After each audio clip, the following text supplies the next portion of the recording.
Hi guys, this is Coffee and Friends podcast. My name is Juan. I go by JLC, which is Juan Loves Coffee. And this whole process came upon getting together with friends of mine who I met in the coffee industry, as well as people that surround me and have influenced me in one way or another. Today, I have a really good friend of mine who I got the pleasure of working with at one of the coffee shops, and I really like this guy because he, like myself, is an immigrant who had to move from a different country and came to the States, and not just had to learn the language, but also learn the new community, new friends, and all that. Today is Marko Asiliuk.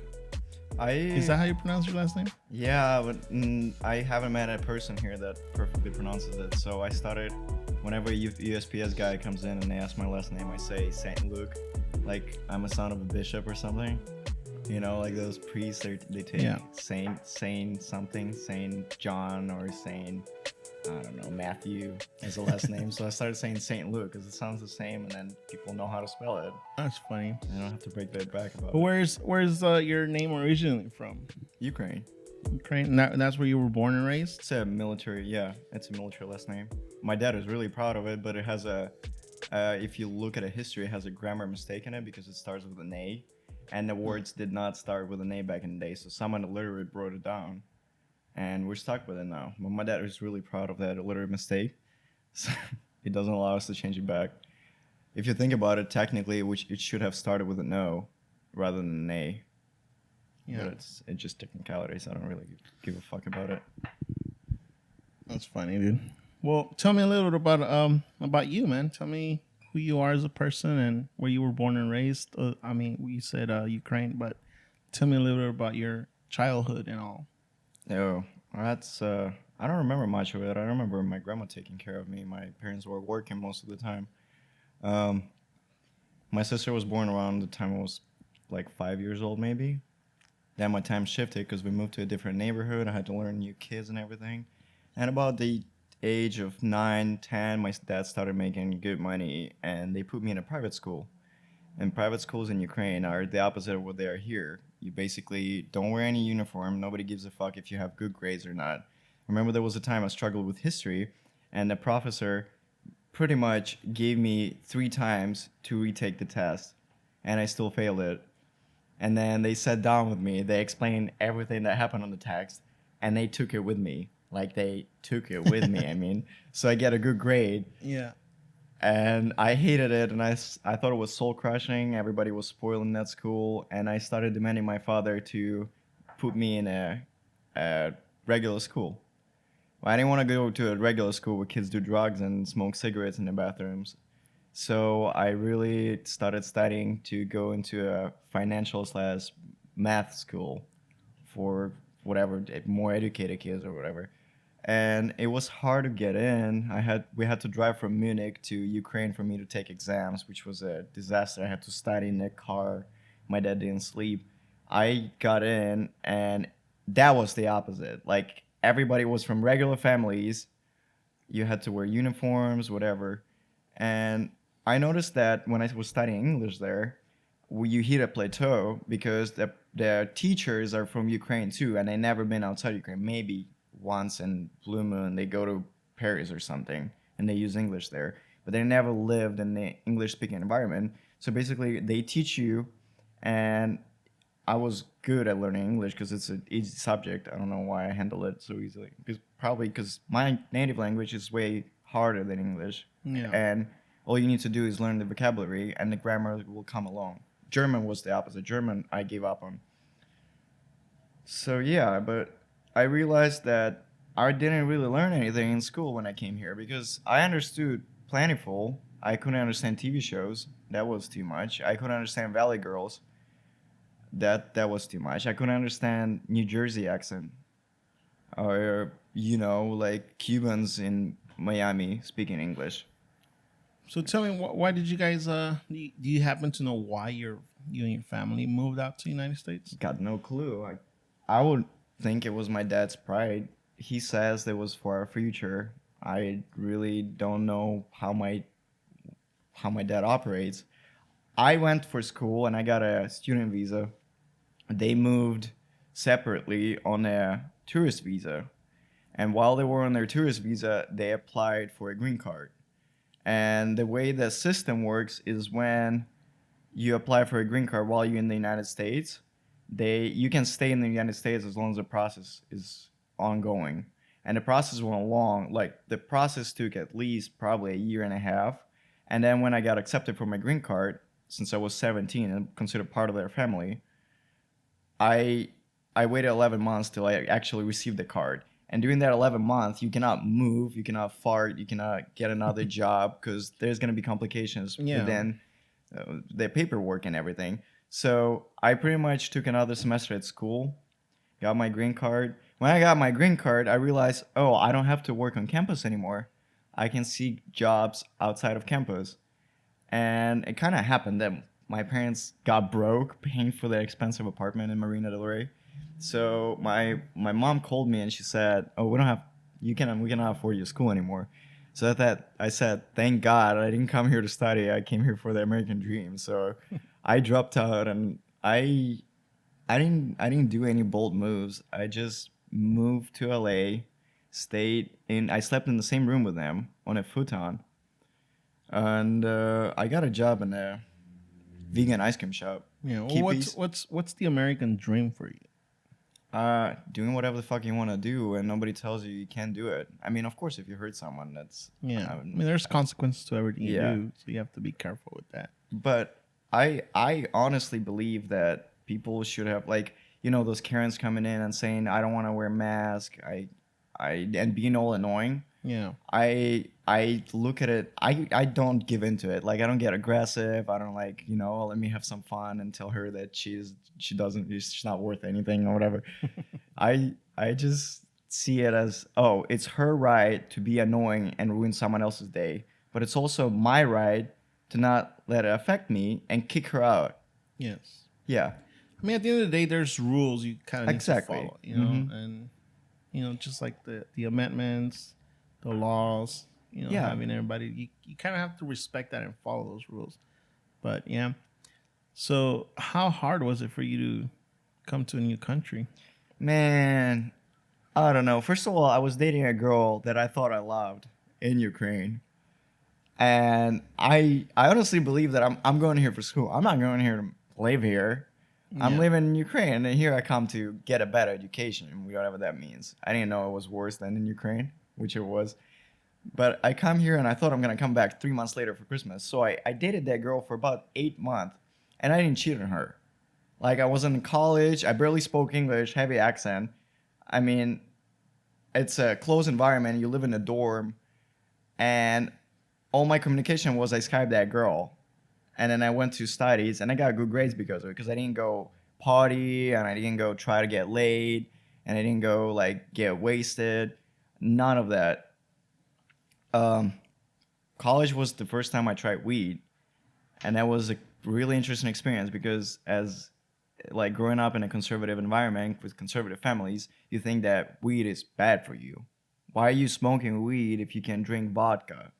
Like some shit like this.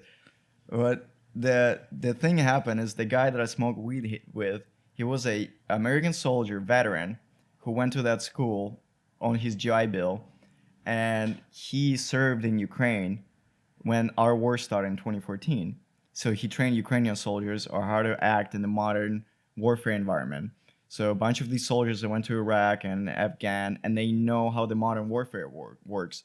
And the way our military works is it's post Vietnam War, post Korea. So they still have weaponry from that time. They have the technology from that time, and they still have textbooks from that time. And they didn't even know how to act in the modern warfare environment. So those people went there and trained there, and I'm grateful for that. Then they come back, and then some of them bring Ukrainian girls, some of them bring Ukrainian culture, some of them bring Ukrainian T-shirts, and some of the language. So that guy spoke some language. And that's how I became to trust him because he's the only person in like 2 years that spoke my language. Yeah. Somewhat. Like he wasn't great at it. But yeah, so I remember that's the first time I smoked weed. It was Purple Haze. And I think they did a hybrid out of it. Also, let's just mention that Marco, you actually brought me a bag of coffee today, and you brewed a cup of coffee for us. All right. I almost finished mine. What did you brew for us today? That's I don't even know. I think it's Manhattan Coffee Roasters, and Where's the coffee from? right here. There's the bag. So, Colombia and Cauca. Cauca is probably in Colombia. That's what I would assume. Yeah. So it tastes like Turkish delight, raspberry and lychee. This is like that's when I know those people are snobs and their coffee is good. Is when they say Turkish delight, which is probably a cigarette brand, to describe the coffee, and I never heard what Turkish delight is. I don't know. Maybe you have. But No. lychee was my vape of choice back when I was. Lychee is kind of good. The only way I've had lychee is it's in a martini. Oh, not as a fruit. Have you tried as a fruit? Well, the martini came with fruit, like so it was kind of good. So it's sweet, and all Yeah. that. So Yeah. They put it as a boba substitute nowadays. you can definitely use that as a descriptor for coffee next time you work. Yep. Oh, this tastes like lychee. Yeah. No. I don't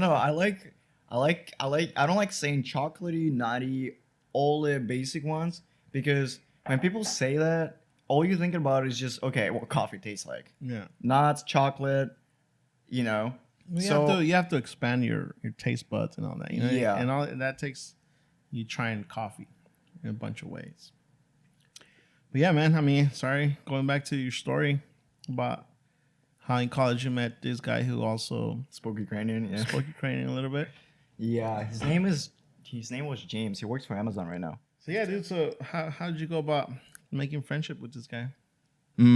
Okay, I was in cafeteria and there was this dude who wore a T-shirt. He looked like, I don't know, like a person you find on Skid Row, 5 in the morning. Like, you go to 7-Eleven, those people outside, that's what they do look like. And he definitely didn't go to that college. But his T-shirt said, it had a Ukrainian Cossack on it, like a person on a horse, like ancient Ukrainian warrior, pretty much. And it said in Ukrainian, I support Ukrainian army. Like, he donated money and he got a T-shirt for that, Yeah. Okay. And I approached him and I started speaking to him in Ukrainian. Like, finally, some person, like, from Ukraine. Because there was no Ukrainians on campus and I wasn't friends with Russians. Yeah. So all I could do is just speak English. And he's like, nah, bruh. Like, my friend gave it to me.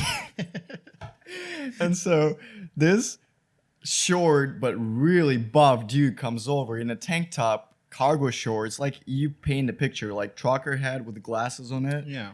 Yeah, and he comes over. Yeah, bro, I served in Ukraine for 4 years, some shit like this. And that's how I met him. And our friendship started when he couldn't sleep at night and I couldn't sleep at night. And we lived in this dorms close to each other. So you basically had a lake outside those dorms, dorm buildings, and a lake outside. Beautiful. So I would go outside at night and he would be sitting there smoking cigarettes on one of those camping chairs. You put, like, when you're fishing, you put one of those camping chairs. Yeah. Yeah. So he would bring that out and sit there, smoke cigarettes. And then he would give me cigarettes and he said, bro, don't inhale it though, because you got to get addicted. And then I started inhaling it and I got addicted. And he's like, bro, but don't buy it because you're going to get more addicted. So he got me addicted to cigarettes pretty much. So I blame him for that. But he introduced me to weed and we made me quit cigarettes. So I don't know. Go figure. Well, all this story just telling us about college and stuff. I mean, how old were you when all this happened? I just turned 17. I was a baby. At that time? Yeah. And how old are you now? I'm about to be 22. Man, you're still young, man. Yep. Yeah, I mean, I remember I was a shift lead at Groundwork Coffee. Oh, you hated my guts. When I never really saw you the first time, but you dropped off a resume, Yeah. right? And I remember seeing the managers and talking to the managers about like, oh, whose resume is this, right? Because they had clipped it on the board, and on the board, as you walk into the office, all I see is this bright red, full of color. Like it seemed like a comic book sheet, They said they wasted a lot of printer paint or whatever Yeah, you said. on your resume? Yeah, cartridge. Bro, it was so bright. I was like, who in their right mind makes a resume like this? But it Like, stood out, didn't it stood out, yes, but I've never like seen any other resume like that. I still do it. You know, resumes I feel like they were meant to be like plain, simple, you know, black and white.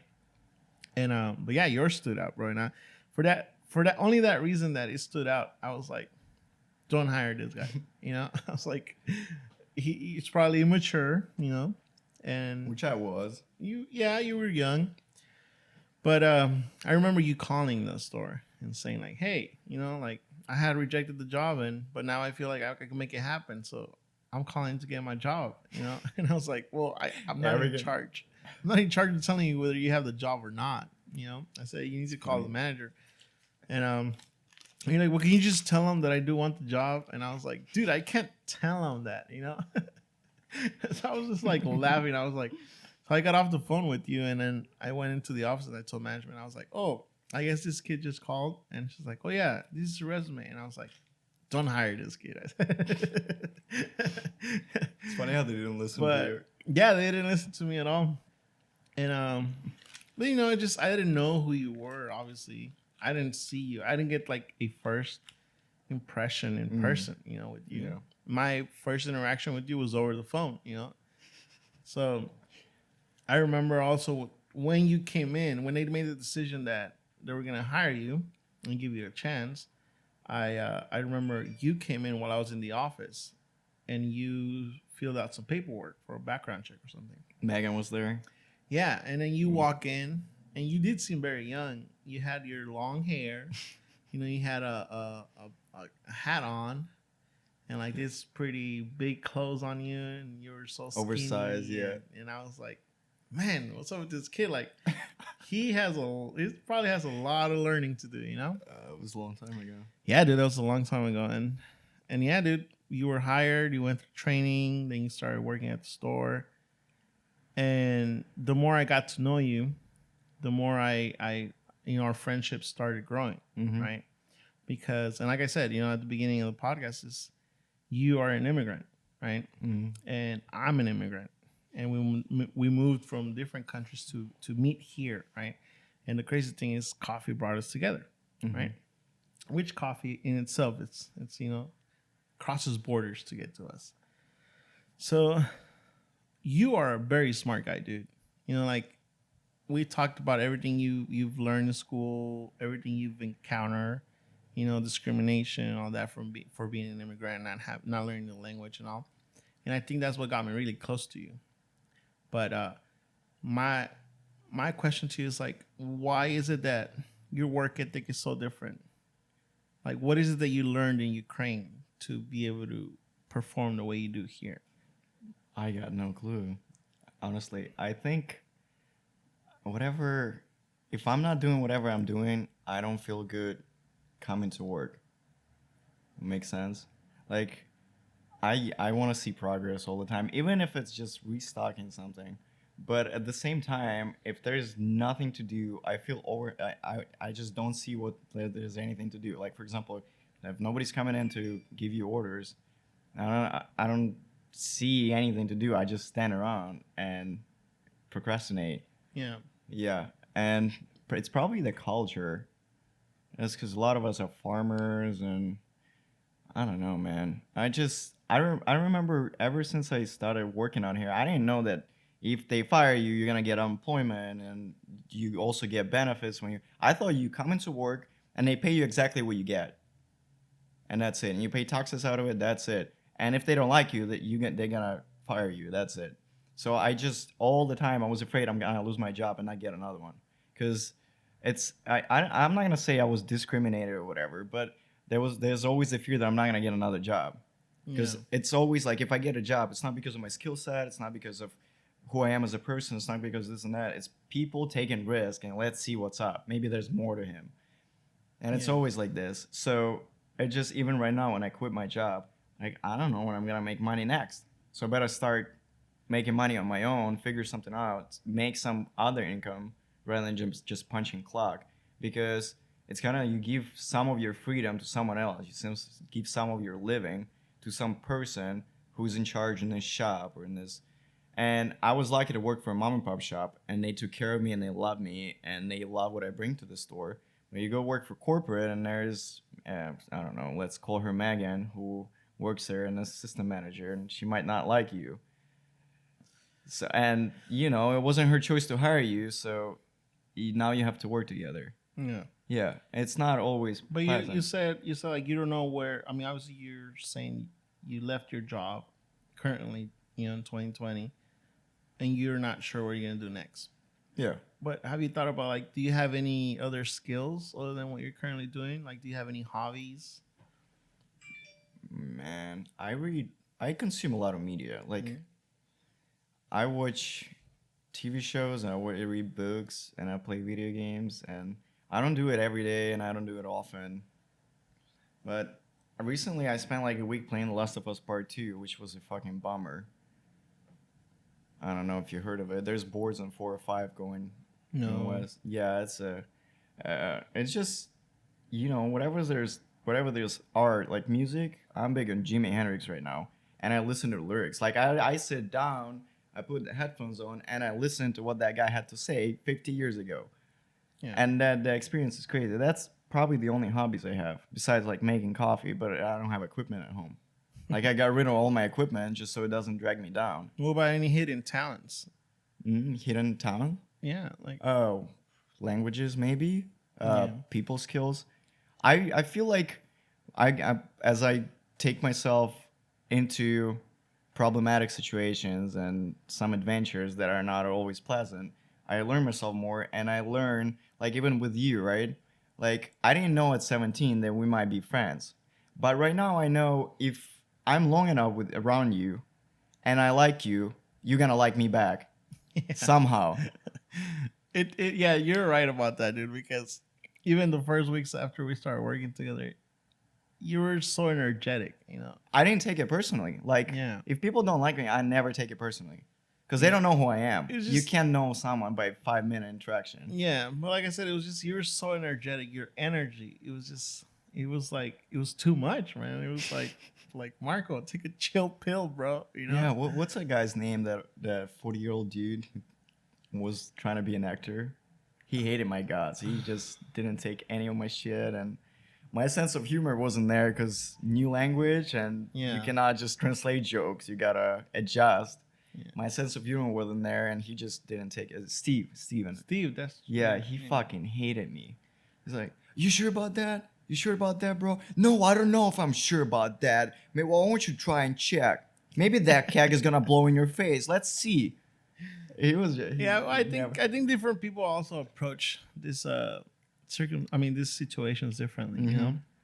But yeah, I mean, there was times where I was trying to teach you something and you would like talk over me or like ask the very next question or like this. And I that. was so Or excited try about to it. try to joke Mhm. about it, and I'm like, Marko, like just listen to me right now, like Yeah. just pay attention, and it's like you're new, you should pay attention and do your best, and then once you've been here for a while, then you should feel free to do all this you're trying to accomplish. But you say you're having skills with different languages. That is one of the first things that I was intrigued by you, because I speak Spanish, right? English is Mhm. my second language. You have the Ukrainian language, which I'm not sure if it has a specific name. Or Yeah, is it just Ukrainian. Ukrainian. Yeah. But listening to you in your language, sort of like someone who only speaks English, listening to me talking Spanish, right? Mhm. But then you also started talking to this other person one day at bar who wasn't even from Ukraine, but he was Russian. And I was like, well, how in the world do you guys understand each other? You guys are from two different places. And then you explained to me, you share a little history of like why and the reason why you might hate Russians and stuff, Mhm. I don't do that anymore. I Right? don't care. I don't think it's worth my energy. I don't like them, but I don't hate them. Yeah. So all that intrigued me, dude, because I was like, man, this kid knows 3 languages now, right? English, Russian, and Ukraine. And then all of a sudden you said, I want to learn Spanish. And then I'm like, oh, yeah? And then you're like, yeah, I'm going to learn Spanish. And then obviously because back of the house is mostly Hispanics. Mm-hmm. I don't know if they influenced or not. But next thing you know, probably a week later, you started talking Spanish. Some Spanish. Yeah, some. I'm But not fluent the in it. fact that you were Trying. processing that much information that little time, dude. I was just like, this little kid is just out of this world, like going on 4 languages, 5 languages maybe. So I don't know what other language you're trying to learn, but that was very interesting from you, dude. Like I was like, wow, this kid is a lot smarter than he looks. So yeah, dude. I mean, the whole thing of don't judge a book by its cover. It's very true. Oh, and I love painting my cover. Like I Yeah, put dude. stuff in my face, and yeah. Yeah, and I had mean, pink hair when I started work. I had long pink hair. Yes, you did. Yeah, Very long hair. long pink hair, and then oversized baggy clothes from Goodwill. Yeah, dude. So you don't think knowing all these languages, you can find like a job as a translator Oh, I thought about it, and I or did as a some tourist, translating. I did some translating online, and I don't think that's something I want to do. I don't No? think that's what are we doing right now is really interesting. But then translating something other person said and be just this middleman everybody ignores is I don't think I want to do that. Not at all. Especially when you translate papers and you just sit in What the about background. what about a tour guide? A tour guy is more like a stand-up comedian. Yeah. You don't really you gotta know some history about the place and you gotta But know that's the some thing. facts. That's the other thing about you, dude. Like, I don't know if Ukrainian schools teach all this, but or because you read a lot, dude.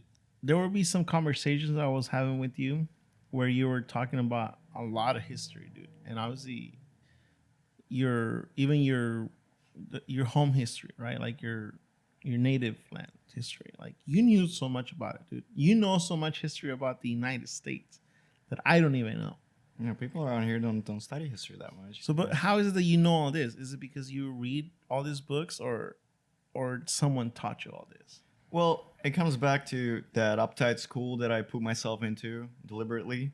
We had, I think it was 6 months of American history, history of the United States of America, like a semester, and I was a class. And Ukrainian school system is not like you can choose what classes you're gonna take. They choose for you, and you're gonna take them this semester.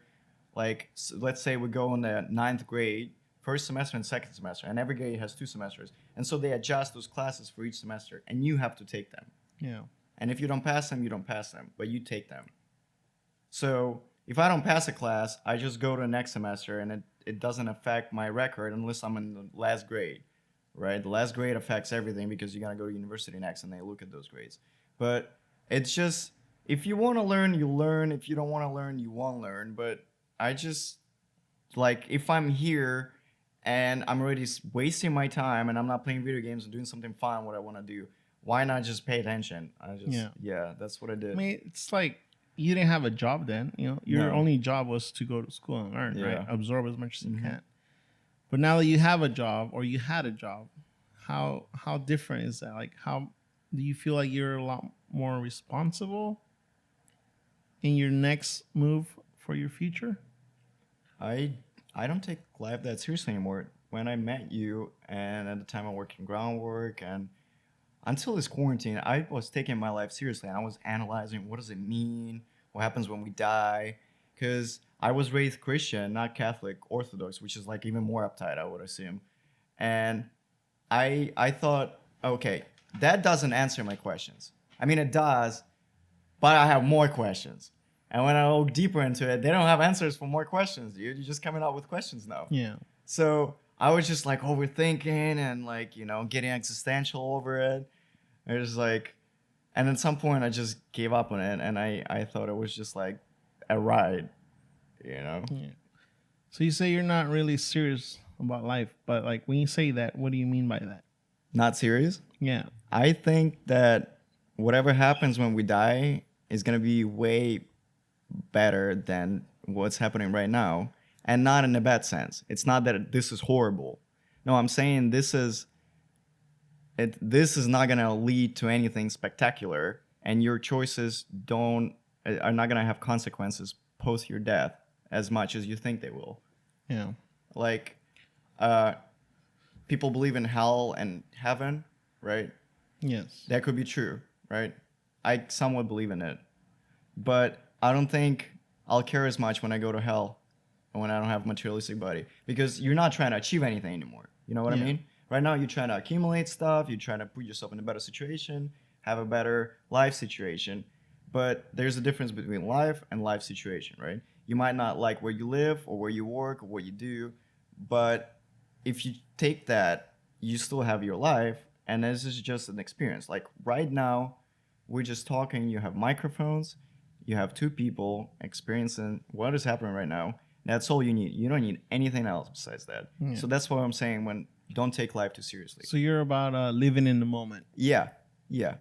And that answered a lot for me. And I started meditating every day. I meditated half an hour before I came here. And that's a commitment. That's like you gotta take time out and just sit do nothing. And it's at first it's a lot of work because you got like like memories. Like I remember I was in downtown in my hometown and I shit my pants like because I had McFlurry in the morning, and then McFlurry went bad because it was hot. Like it was a hot day, and I ran to the McDonald's restroom and I didn't make it, so I had to call my dad. I was embarrassed, and he had to bring new pants and everything, and like sometimes I meditate and I remember that, but does it really matter? No, it doesn't. And then that's how you start taking life easier because with stuff that happens and you think, oh, it's gonna, this is so bad that I shit my pants. It doesn't really matter, Yeah. because you meet new people, and if people are actually your friends, they don't care about stuff like that. They'll look past it. Well, what are your goals right now? I mean, obviously, we went through a pandemic. We're going through a pandemic. You made the decision to leave your job. You're not afraid of what's next. No. And what's your goal? Like, what are you trying to do?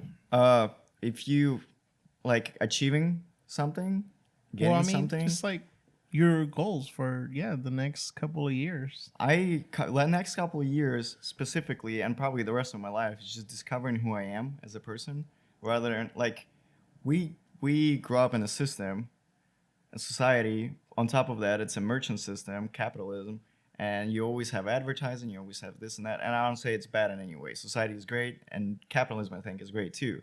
There's flaws and there's benefits, but what it does to you is you start thinking a lot of stuff that you think you want, but then when you get it, you don't feel fulfilled, right? Yeah. Like for a lot of young guys, and it was for me, it's getting laid.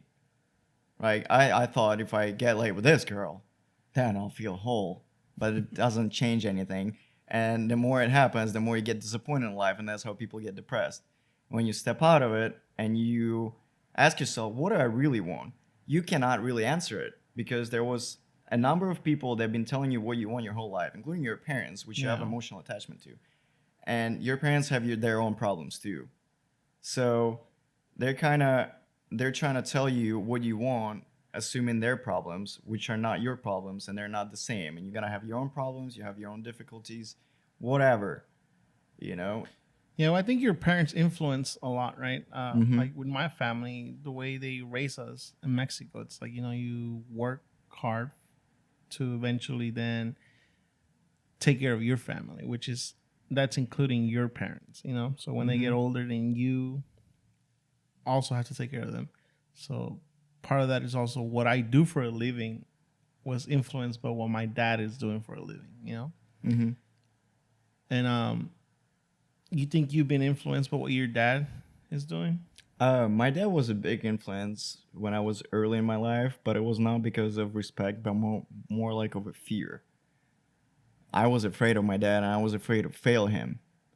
And I realized the more I try to prove my dad that I'm not a failure, and please, dad, give me some not, how do you call it, acceptance, maybe approval. The more I realize that the more I'm trying to get approval, the less approval I will get, because parents who don't give you approval are mostly insecure about the way they raise you. They think you're a project, and there's a lot of pride and ego attached to it. Yeah. Grandparents don't treat you that way, and that's for a reason, right? So I think at some point I realized it and I stepped out of it, and that's when I started learning myself more, and I stopped doing what I've been told and started asking myself. For example, like even like like something on how are you supposed to have a romantic relationship, right? My dad taught me, and I was afraid to fail him, so I started seeking the same relationship my dad had. And I realized Whatever my dad had in his life, whatever experience he had in his life, I don't want it because I already know what it is. It's nothing new for me. I want something else, right? Yeah. So I started seeking something else, you know. Yeah, And I'm at the end of the day, I feel like we always surround ourselves with the people we feel more comfortable with, and those people influence what we do, right? So I feel like it has to do um, with just the fact of being raised in Ukraine. You know, like there was different beliefs of how you should live your life, Mhm. and coming to the states here, there's more knowledge, there's more liberty. You know, there's more opportunities, and I feel like having those opportunities sort of like open your eyes into like trying new things, trying That's different true. things. They also scare you into submission because you have so much choice that you don't know what to do, so you sit in one spot. That happened to me too. I worked in groundwork for 2 years because I didn't want to try new things. I was comfortable there, and I didn't want to change anything. Yeah, I think that's part of life, man. I mean, a Uh-huh. lot of us always stay in that comfort zone, and we never Get out of it. get out of it. Yeah, Mhm. we are afraid of that change. You know, like what's gonna happen if I'm not getting the same pay, or like if I can't pay my rent. You know, like a lot of stuff go through our heads, and so that's why I'm pretty impressed by the fact that you said, you know what, quit my job, and then the next thing you share with me is the fact that you want to go on a road trip On a bike.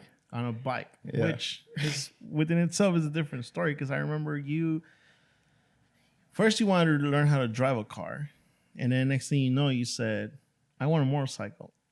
And I was like, "Oh, dude, I used to ride a motorcycle." And then Yeah. we started sharing those information, and then I told you like I could take you to the place I bought my motorcycle. You know, and like we kept trying to going there, and you finally found the bike you wanted. Was it the Lamo or the Inglewood one? No, we went to the Inglewood one. Yeah, so well, Mm. I mean the Lamo. Yeah, I don't remember which shop was. We But went to all of them, we went but to I a bought it couple. in Inglewood. Yeah, so you originally wanted a Rebel. Rebel. Yeah. That. And No. then I think you sat on it and you're like, it's too small. It's not what I'm looking for. No. And then you opted out for which bike was it? Shadow Phantom. Yeah. And that's what Phantom you're currently riding, right? Yep. Beat up. I told you the first thing I told you was like, there's two kind of riders, right? Yeah. The ones that have gone down and the ones that will go down. I went So- down 3 times.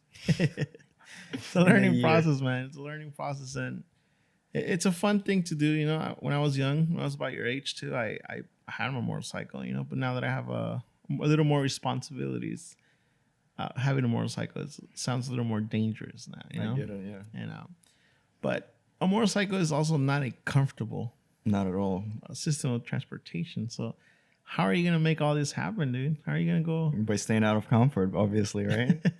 I throw out a lot of stuff. Obviously, my coffee equipment, all gone. I gave my TV to my sister. I gave her my PS4.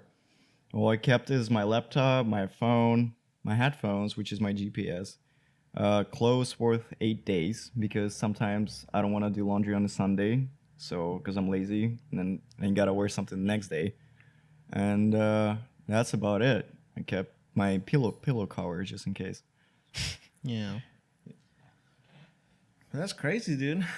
And how did you land a job in coffee? Like, was that one thing you were looking for, or Oh man, what was your first job actually? I had an espresso machine in my father's house. It's a Gaggia, one group had, and the steam one was broken, so you couldn't steam milk. And so it's my dad kind of he managed to make milk. I never liked that milk. I started drinking my coffee black, and then I started making my coffee for my grandma. She never liked it, but she said it was really good, you know. Yeah, so I had experience how to use the espresso machine. I didn't know what coffee is supposed to taste like. And Ukrainian coffee shops, I don't think the coffee is tasty there either. Everybody likes it dark, and I thought I liked it too. I didn't know there's light coffee like this Yeah. out there. I just in America, there's I think it's Australian from Australia that there's whatever third wave they call it. It's just like coffee can be an artisan product, and you can enjoy it, and you don't have to close your eyes when you swallow it, and Yeah. that was new. But experience with coffee shops in Ukraine was way different because people, it's not one or another. It's either have a kiosk with no sit-in and people just grab black coffee and leave, or we have a fancier kind of like from Western Ukraine. It's Turkish influence, like Turkish coffee shops out here, and they make coffee in the sand, in the Turkish pot, add cinnamon to it, and you take a girl there. You don't really, you know, go there just to get coffee and fuck off to your office or something. Yeah. People don't do that. There's kiosk and then there's coffee shop. So I had experience with a kiosk, and I never worked in a coffee shop. So when I moved here, I thought, okay, well, I always wanted to do that. My cousin worked as a barista. I want to be an actual guy who knows coffee, and I got a job in an ice cream shop because like I gotta pay bills and shit. Yeah. I didn't have any bills, but I needed money. So groundwork was the first actual coffee place that knows something about coffee and has a training procedure, and people that come in there, sometimes they care what they drink. And now I look back, and I worked in an even fancier shop when it comes to coffee, and I know that groundwork is far from perfect. But it's funny, like it's like if you think about your high school sweethearts, whatever, you thought this is the best girl ever, and the next girl was better than that. The next girl was better, and now you with Sandra, you think she's the best. But before that, you thought those girls were the best, right? Correct. It's always like this. It's just a progress of life. You learn more, and you meet new people, and it's all about like, no, I understand it more now. You just learn life. Same with coffee. You just learn it, and you're like, I guess I don't like groundwork anymore. And I mean, it's not that it's bad. no, but like if I had to choose, I wouldn't go to groundwork to spend $5 on a cup of coffee. Yeah. Mm-hmm. I mean, they do have some good product, but I'm not shitting on them in any way. It comes to preference, right? Obviously, your taste buds. I mean, some people love Folgers coffee, and anything else outside of those flavor notes, That's those bad, tobacco flavor notes. Yeah, bitches brew. Will be pretty. I mean, obviously, change is hard to accept, But yeah, dude. I mean, you're such an interesting fella, You're still very young. The fact that you have the freedom to go and explore the world right now. That's gonna be quite an experience within itself. You're gonna come back to visit me one of these days, and you're gonna be a completely different person, probably. I will. More mature and everything. Remember, I went to travel by foot. I mean, I took plane rides, but Yeah. Yeah. Oh, when you went across country. Cross country, I did, and I came back a different person too. Yes, you did. Yeah. Yeah. Your perspective was a little different. Yeah, because I got in a lot of trouble, man. I got in a lot of trouble, and I had a backpack full of shit. And I couch surfed. Like, I texted people online if I can stay over, and they were like weird about it. And then I had some money, and if nobody let me stay, I would get in a hostel or Airbnb, and yeah, it was a lot of trouble. That's crazy, dude. Yeah. Well, I'm happy for you, man. I'm happy, you adapted to this country. You're making things work for yourself, and you're learning every day, right? Mm-hmm. And I can't wait for what's in store for you, man. I think the best thing you can learn is yourself, and Yeah. you can only do it by getting yourself in trouble. Probably. Yeah. I mean, not always. Not I mean, always, no. You have to be sort of conscious and smart about your moves and what you're doing, right? But even dating a Japanese girl full time really showed me who I am and where my belief system is and what I want in life somewhat. Because I didn't choose to date a Ukrainian girl like my dad did. Yeah. I stepped out of the line, and I don't know, it was a weird experience, and I don't think I regret it. It's still great. Yeah, no, I mean, those memories you create Yeah. are some of the best down history, Mm-hmm. Well, thank you very much, Marko. I mean, it's quite a nice chat with you. I'm happy to finally be able to catch up with you. We haven't seen each other since I stopped working at groundwork. No. Yeah. We saw each other after that. Did we? Yeah, we did. A couple of times. I don't remember when, but I think before the quarantine, like in February, we met. Did we? I don't remember. We went out somewhere. I don't remember where. Yeah. It's in Santa Monica, I think. You were in Santa Monica, and I was in Santa Monica. Something like I don't remember. that. Me either. Yeah, I stayed It's inside. been a while, bro. It's been I a know. while. Yeah. Then you moved to Orange County. And Oh man, and oh, you know You're what? pretty far from me. You went to a throwdown. That's what's up. You went to throwdown. Oh, it was New Rafa, I think. Yeah. Because we met Kick Coffee. Bogdan there too. Was he there? Yeah. I he think that was the last time we hung out. Was he there?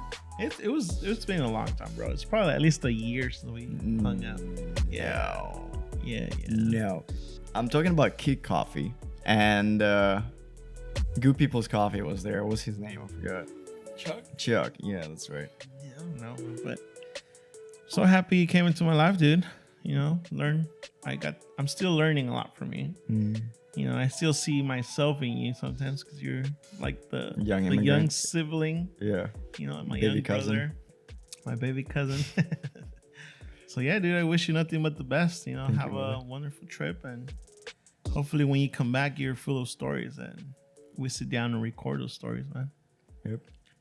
Until next time, guys.